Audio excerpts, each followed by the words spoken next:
All right, thank you, everybody, and welcome to our Return to Earth telecon. We're here from NASA's Johnson Space Center. We just had the Crew-4 astronauts aboard Dragon safely splash down off the coast of Jacksonville, Florida. They splashed down at 4:55 p.m. Eastern Time. NASA astronauts Bob Hines, Kjell Lindgren, and Jessica Watkins, and ESA astronaut Samantha Cristoforetti. Here we have some of the leadership from both NASA and SpaceX to offer opening remarks and then take questions from media. As you just heard, use the *1 to get in the queue if you want to ask a question.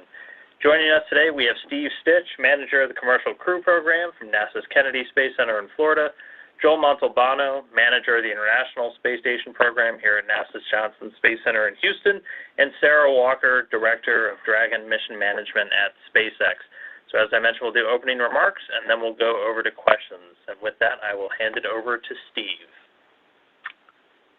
Thank you, Dan, and thanks for all the interest and for you being here this afternoon.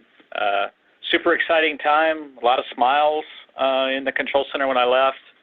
We had a real smooth undocking and ride home for the Crew-4 astronauts after spending 170 days on ISS.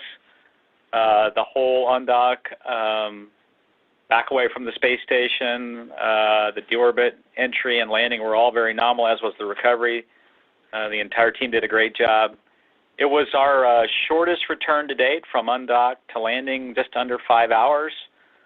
We landed off the coast of Jacksonville at about 4:55 Eastern, which was our target. The winds and seas were well within limits, about 6 knots of wind and 3-foot seas, so it was a great day to come home. You know, these crew handovers for us and commercial crew and for Joel and ISS are really a busy time. You know, it was just last week on October 5th that we launched Crew-5. The crew's already hard at work on the space station. Joel and I got to talk to them yesterday, and they have all smiles still, and they're ready to get to work. You know, and Kjell and the crew also had all smiles yesterday when we talked to them.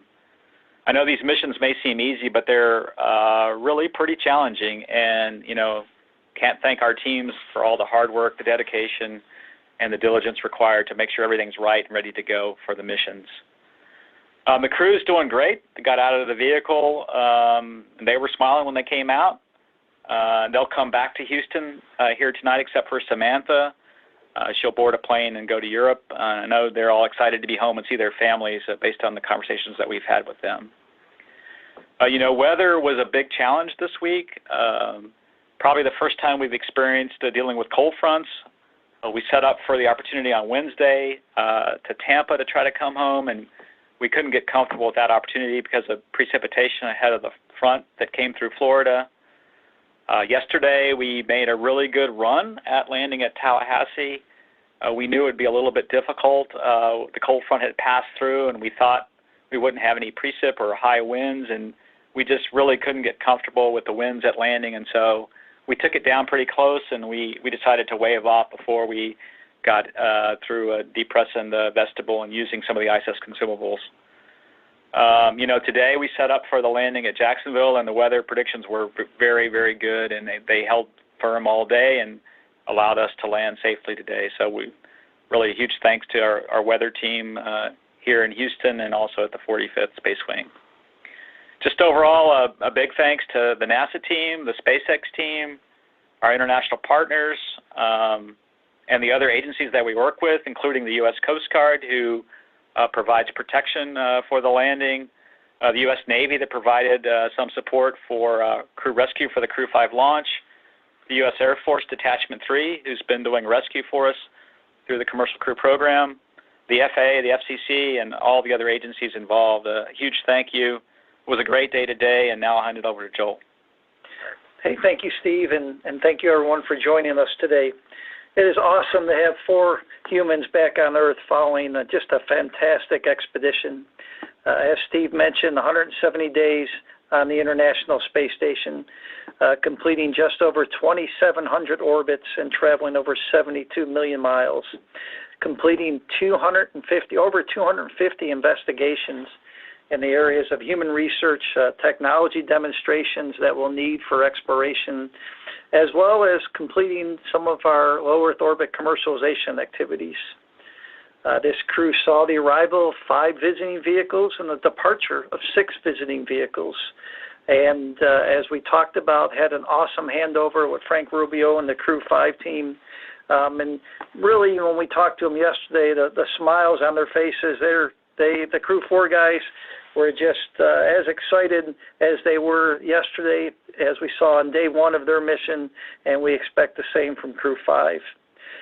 Looking forward, we have a busy fall and winter. We have a progress launch scheduled at the end of October, looking at October 26th, followed in early November by the NG-18, currently scheduled for November 6th. We have a SpaceX cargo mission, and we have a number of U.S. and Russian EVAs. With that, let me hand it over to Sarah. Thanks, Joel. Well, just an hour or two ago, as you're hearing, we welcomed Dragon and the Crew-4 astronauts safely back to Earth after 170 days docked to the International Space Station. I'll say from my perspective, watching the vehicle data those 5.5 months was delightfully boring while the crew got to do all the exciting work on board ISS. That's exactly how we like it. The Freedom vehicle performed beautifully the whole time, and especially today on the day of its return. So earlier today, Dragon autonomously undocked and performed multiple departure burns to move away from the ISS.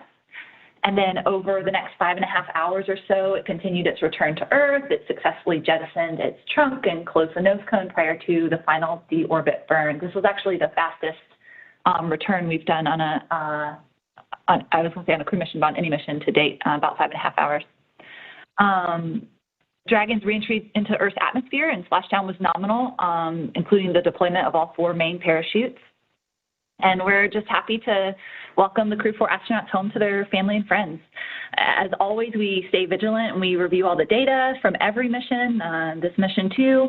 So we're stepping into that kind of standard post-flight process now, and we'll continue to learn and share with our partners as we head into future upcoming missions. So thanks NASA and ESA for your ongoing partnership, for your trust to safely launch and return your crews, and as Steve said, all the agencies that helped us with today's operations.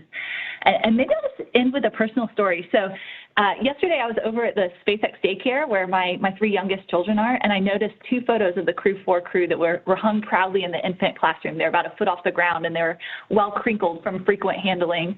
And I just love that Kjell, Bob, Jessica, and Samantha's faces are a part of their daily environment, right? So even the littlest among us can learn from and root for the astronauts that we at SpaceX are proud to serve. So Crew-4, we're glad you had such a productive and meaningful mission on board the space station, and we're all excited now to welcome you home.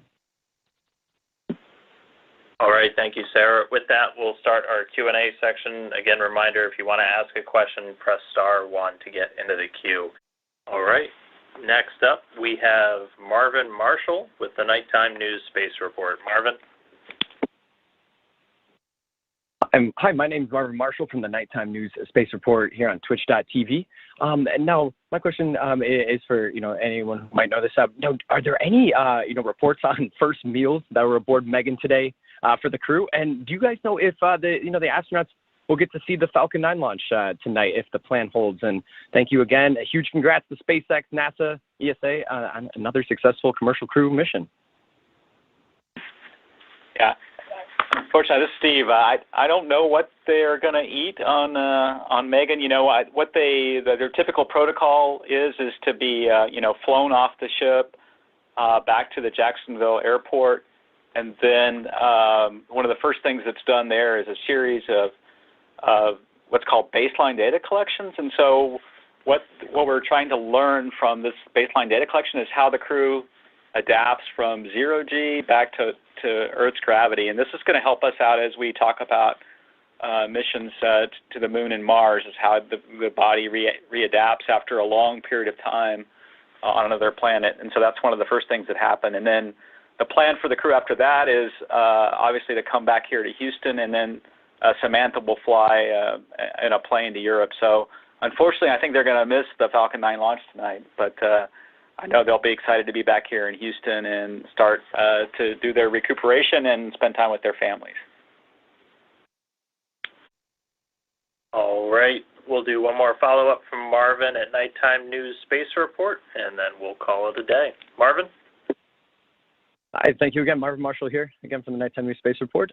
Now, I noticed there were some pretty impressive times there on recovery today. I think it looked like, roughly, 30 minutes, after splashdown, we were already, getting the capsule on the boat here. What was the planned time, if you guys had one, for how quick you wanted to get everybody on the boat here? And then, moving along here, do you guys see, I know SpaceX is always improving. Do you guys see, how much room for improvement do we have, moving forward here to get crew on boats in the future here? Thank you again. Yeah, it is a fast operation. That was a pretty standard timeline for us, and those teams have a lot of training before the day of. They run through these operations over and over, and there's a number of assets out there that they're managing to ensure we can get to the crew quickly and safely and get the vehicle on board. That was a pretty standard recovery operation, I think. I think, from a NASA perspective, we wanted to be within an hour when we sort of set up the program, get them out of the water onto the ship within an hour. SpaceX is certainly doing a great job on all their flights, whether it be crew or cargo. I think today is probably, I didn't really time it, but it was probably 30 minutes or less, so it was great. So, and I think one of the things we've been trying to do with weather is find the good weather for recovery as well. One of the factors really is to have nice, smooth sea states, which today we did have, and then, relatively benign wind, which was true today. And then it was really a great day for the recovery team to do their jobs and do a great job of getting the crew out of the water. All right, and that'll do it for our questions today. So thank you to our briefers, Steve, Joel, and Sarah, and thanks for everyone for tuning in. And to media who submitted their questions, as we welcome home Bob, Kjell, Jessica, and Samantha. They're going to be making their way to Houston, so be sure to tune in to NASA's social media for any images of their homecoming. And we will be having an event and a media availability with the crew in about a week's time, so stay tuned, and you can head over to nasa.gov for updates on timing for that. So once more, thanks, everybody. Welcome home, Crew-4. That'll wrap it for us. Everyone go off and enjoy your weekend. Thanks. And this does conclude today's conference. You may disconnect at this time.